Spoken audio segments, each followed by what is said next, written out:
কাতি বিহু কেলে ক'লে কাতি বিহু বস্তুটো একালত পৰে কিন্তু হ'লেও এই বিহুটোহে জনপ্ৰিয় বিহু কিহৰ কথা কৈছোঁ তাৰমানে বিশেষকৈ আমাৰ লখিমীত এগছ চাকি লগায় আৰু বিশেষকৈ এগছ গোহালিত লগায় এগছ ভঁৰালৰ আগত আমাৰ পূৰ্ব নিয়ম আছে পূৰ্ব নিয়মতে আমি কাম কৰিছোঁ ইয়াত কোৱা আছে বোলে তুলসী তলত নিগপহু চৰে তাকে দেখি শ্ৰেষ্ঠচন্দ্ৰ হৰধেনু ধৰে এই কথাটো কৈ থোৱা আছে আৰু নামঘৰৰ কাষে কাষে মিঠাতেল থাকে নামঘৰৰ নাম লওঁতে প্ৰভু আহে ৰাতি এই কথাখিনি আমি দিষ্টা লেখা আছে কিতাপত অসমীয়াত আজি বিহুটো জনপ্ৰিয় কিন্তু কাৰোবাৰ মতে আজি বিহুটো জনপ্ৰিয় নহ'বও পাৰে কিন্তু অসমীয়া বিহু এইটোহে লেখ এইটোত চাকি এগছ দিয়ে আৰু আজি তেওঁক আৰাধনা কৰে আৰাধনা কৰি আৰু নামঘৰত আজি বহুত এগছ চাকি লগায় কিন্তু আমাৰ ইয়াত লগাব চাগে গধূলি সময়ত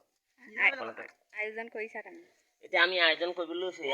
টাইম হৈছে এতিয়া ছাঁ পৰিছে অকণমান নহ'লে তুলসী পুলিটো আজি বৰ যতনেৰে ৰোৱা হৈছে এই তুলসী তাৰমানে বহুত যজ্ঞত খাটে যজ্ঞত মানে এইজোপা শেৱালিত আমি তলতে আছোঁ আজি আমি টিলিঙা ফুল আনিম এতিয়া ইয়াত পাত ফুল এডালি মালা দিম আমি তেখেতক অতি আনন্দৰে আমি বিহুটি আজি পালন কৰিম আমি তুলসী তলত মাহ কল জুলীয়া বুট ধুইছে কাবেলি বুট এনেকে দিলে ইমান ভাল লাগিব ন